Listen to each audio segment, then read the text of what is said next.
Our minutes can only be spent one time.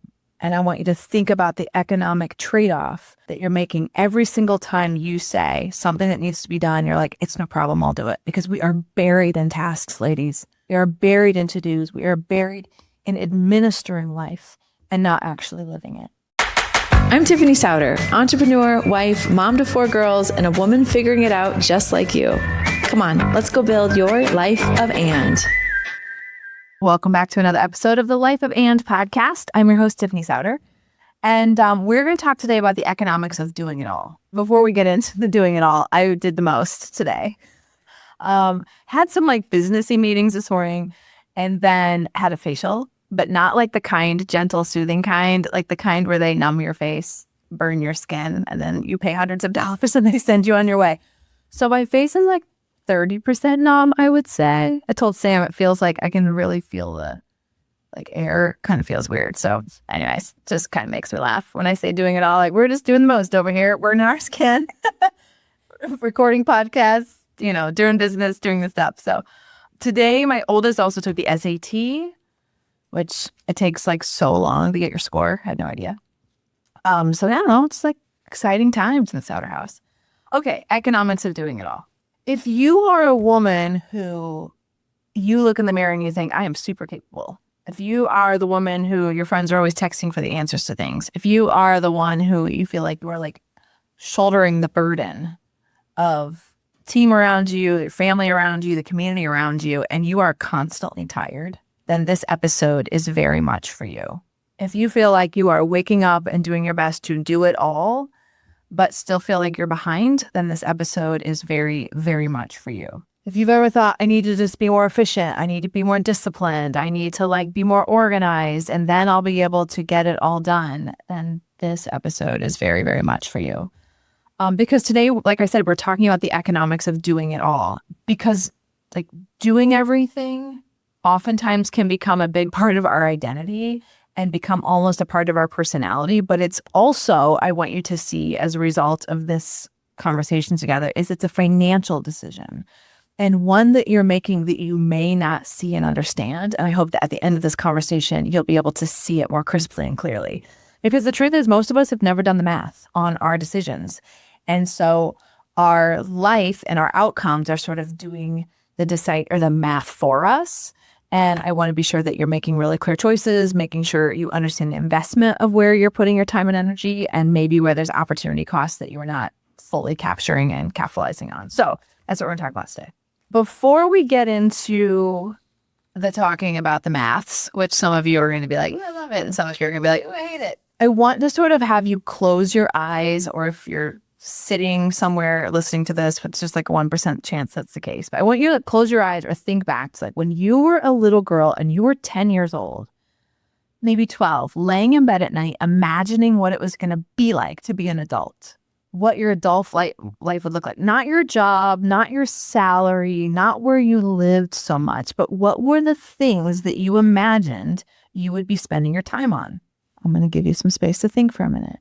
Might be adventuring. I feel like as a kid, I was like, I can't wait to make my own decisions. Traveling, conversations, family time, being with your kids, doing new things, being able to have time to say yes to stuff. What did your 10-year-old spirit, 12-year-old spirit dream of for your future self? I want you to make that list mentally. And then I want you to take an honest look at building a second list. And that is what actually takes your time. From the minute you wake up in the morning, what is taking your time?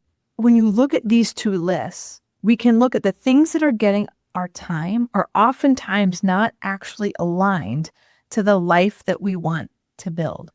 We dream of a life of adventure. We dream of spontaneity. We dream of connection.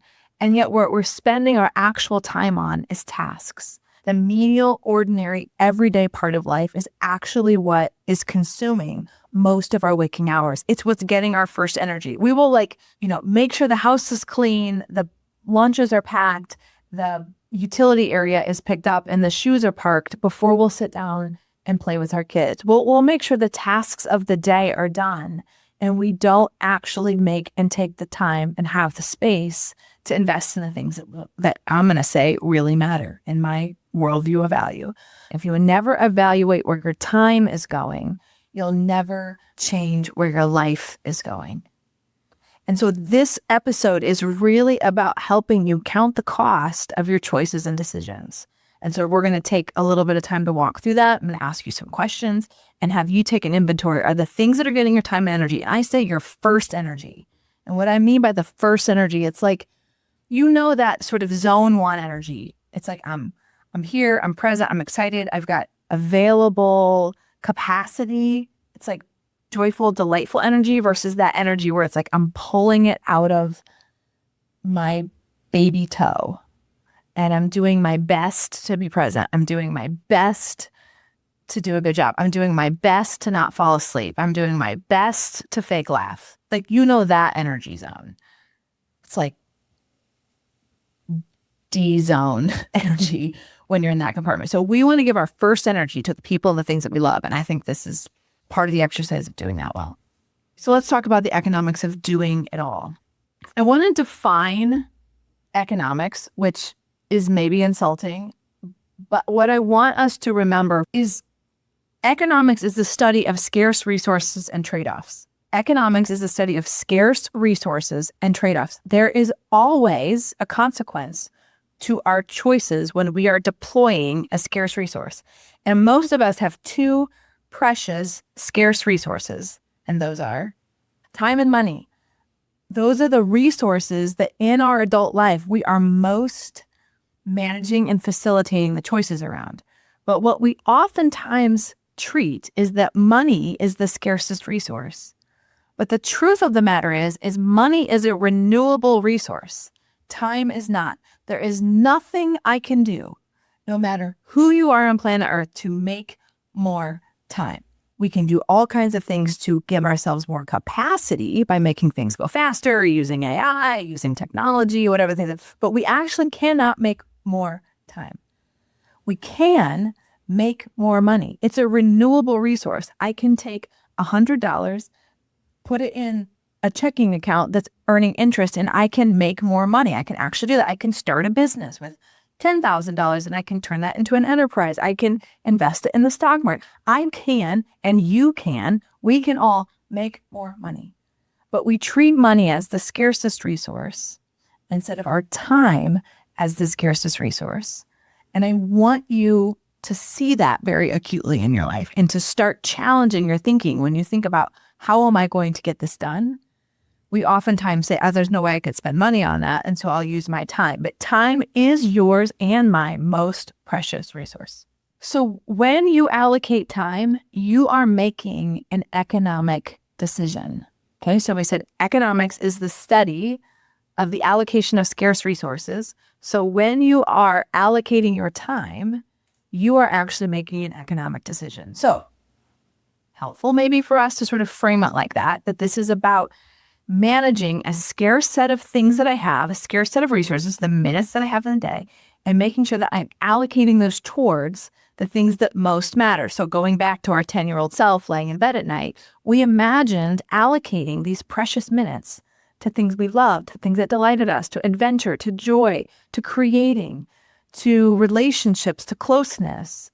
And instead, we are allocating those minutes, our most precious resources, too often to the things that just allow us to sustain, not to grow, not to build, not to invest. So I want to challenge us as women as we put ourselves in this sort of superwoman mode in our lives where it's like, hey, if it's got to get done, then I've got to take care of it. And maybe taking care of it does not mean doing it. Maybe taking care of it means outsourcing. Maybe taking care of it means delegating it. Maybe taking care of it looks like something other than you just picking up the thing and making it happen. Okay, the mental cost. I mean, this is kind of a little trendy on Instagram of like just the hidden cost, the mental cost of doing it all. But we behave the way we feel. So when you have this constant mental load, constant mental taxing, I think about this like computer program that is always running up. What needs to happen? Where do we need to go? What are the tasks? What needs to happen? Like, how do I do this thing? Like, and it's just like, it's like buzzing out your nervous system and your head is always racing and you're in this constant sort of attack mode of I've got all these tasks I have to do and I cannot be present. Like you guys know, it's like decision fatigue, remembering everything and just carrying the calendar in your head. Like that is a cost of doing it all. The mental cost, and I would even say the attitude cost would be another way to say that. Like you're kind of crappy to be around when you're in a place that you're so exhausted. The second cost of doing it all is your literal time. We just said this is our scarcest resource. So it's the folding the laundry, the running the errands, the cleaning your house. Like the cost is the physical, you expended those minutes. That's the second version. Like literally you did the thing. And the third one is the financial cost. What we oftentimes don't stop to examine is what could you have spent those minutes on potentially that actually advanced the things you care about, advanced your ability to earn, advanced your ability to create wealth, advanced your ability to rest. We don't think about what is the financial cost of deciding to do what I'm doing. So let's say you're in a sales role. I was talking to a commercial realtor not too long ago. And so commercial realtors are definitely built, they're paid in like a, you like eat what you kill kind of thing.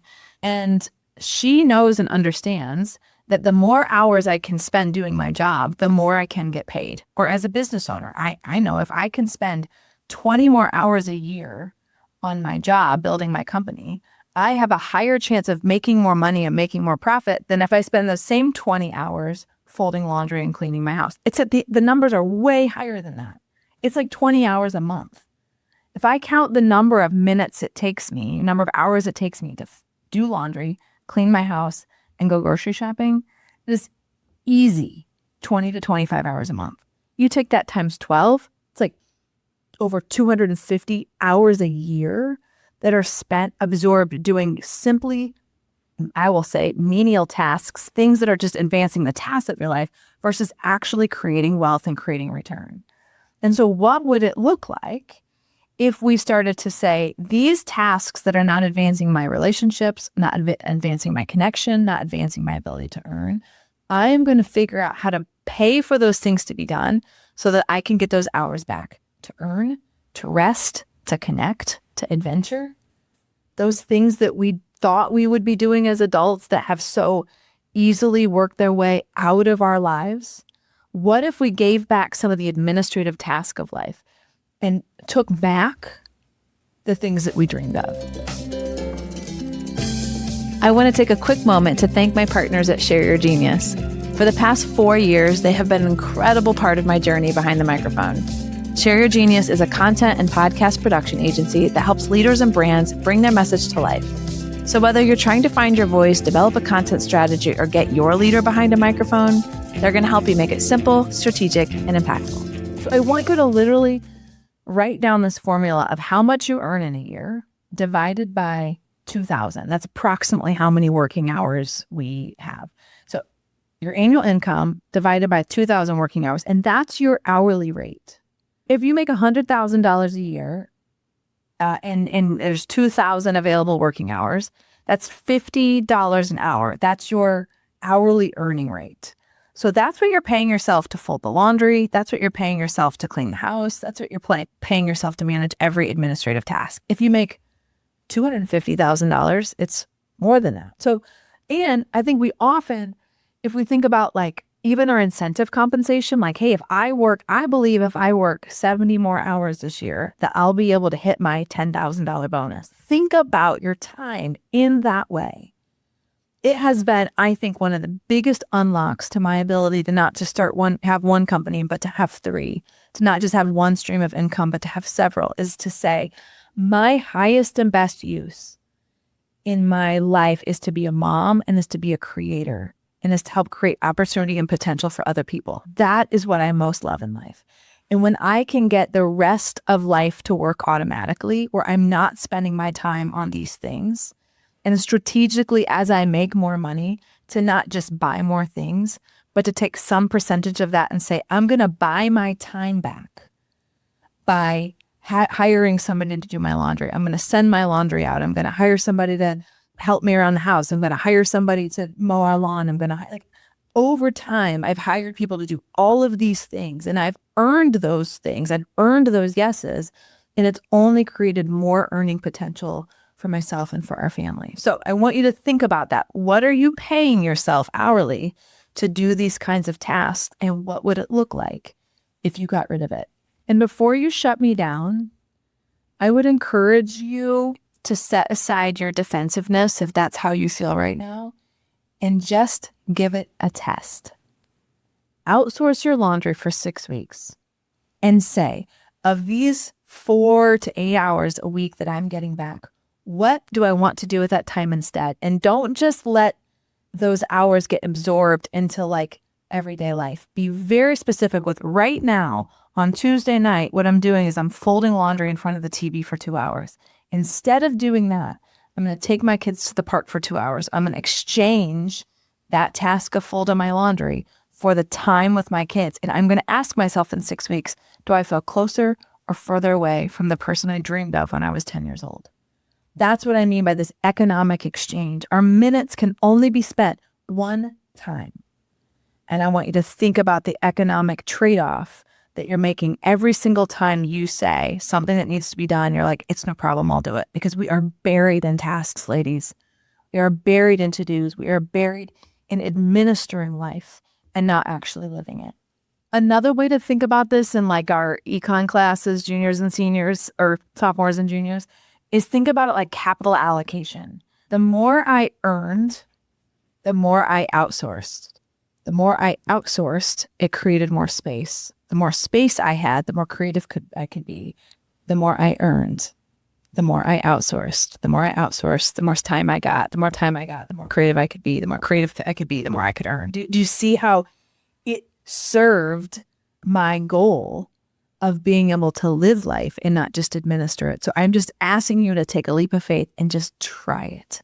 Test it with one thing. Start with your house cleaning, your laundry, which is my favorite one because it literally never goes away and the mess is so visible. Get your groceries delivered if you're not already, or have someone help you with food prep, or use like an outsourced meal service. Those are kind of my like start there. If you're trying to figure out where to find the money to get support for help like this, the smartest, easiest thing that I can tell you to do is to get the cash you have today and have it work for you. Not in an investment, not in the stock market, not in giving it to somebody else to hold for several years, but to put it in a high interest earning money market account, which is like bank's fancy word for it earns lots of interest, and keep it there. And after a year, use the interest, or after 6 months, use that interest that you've earned to actually pay for a service. So my partners at First Internet Bank, they have an incredible high yield money market account. It earns over 3% at the time of this recording. They need me to put like little disclaimers in here, but it's like over 3%. So if you have $50,000 earning 3% over the course of a year, which it's not been as low as 3%, like it's higher than that. That's about $1,500 a year of interest that you've earned in just your rainy day fund, your savings account. If you're like me and you're a business owner, you've got taxes, money set aside for paying taxes, let that money earn interest for you. And if all you spend is the interest and you never actually dig into the principal, you still have the money. You still have your $50,000, and you're just taking every year the interest that you earn and put that towards taking care of paying for the stuff that you don't want to do, because you want to invest time in people, and you want to invest time in projects, and you want to invest time in yourself. But doing all the tasks, the economics of doing it all does not allow. So please try that. Please do that. Please make sure that your cash is earning interest for you. This is not a CD. It's not locked up. It's always accessible for you. My husband and I were, kind of saving towards a big remodel or buying a house or whatever that looked like. And so we had this cash that we were able to put in this account and say, hey, let's make sure that even while we're sitting and we're wondering and we're planning, we're trying to figure out what's next, let's be smart about our cash and make sure that it's earning interest for us. So if you do not already have a banking relationship that has a product like this, please reach out to my friends at First Internet Bank. They're incredible. There's a link in show notes. The cash, I want to reiterate this, it's accessible to you. It's not tied up in a long-term CD. So it's so easy, so simple. It's called First Internet Bank. So literally you can do everything you need to do from the comfort of your home. It's all on the internet. They don't have any retail locations. And so their online support is so helpful, all those kinds of things. So please, ladies, let's be smart. The last thing I'll add to this idea of this conversation of economics is it's not always a simple equation of what is the highest financial return of my minute. Because if that was the case, if we made every decision of our lives based on the highest financial return of our lives, we would miss out on a massively important part of life, and that is the values aspect of life. What are the things I want to do? What are the things I want to play out? What are the things I want to participate in that fulfill my values expectations of being a mom, my values expectation of being a spouse, my values expectation of being a member of a community? And so as you're thinking about what to outsource, it is also against the filter of what makes me feel like a mom. For me, cooking is a huge part of my vocabulary of being a mom. And so for me, that would be the very, very, very last thing I outsourced, if ever, because I get tremendous joy in it. It's a creative outlet. It's a way that I can physically use my hands at the end of the day, which helps me rest. It allows me to serve my family. I love the smell of garlic and onions. And so all of those things, while cooking may not be the highest return on my dollar as it relates to the economics of my minutes, it's a very high return on values or return on life for me.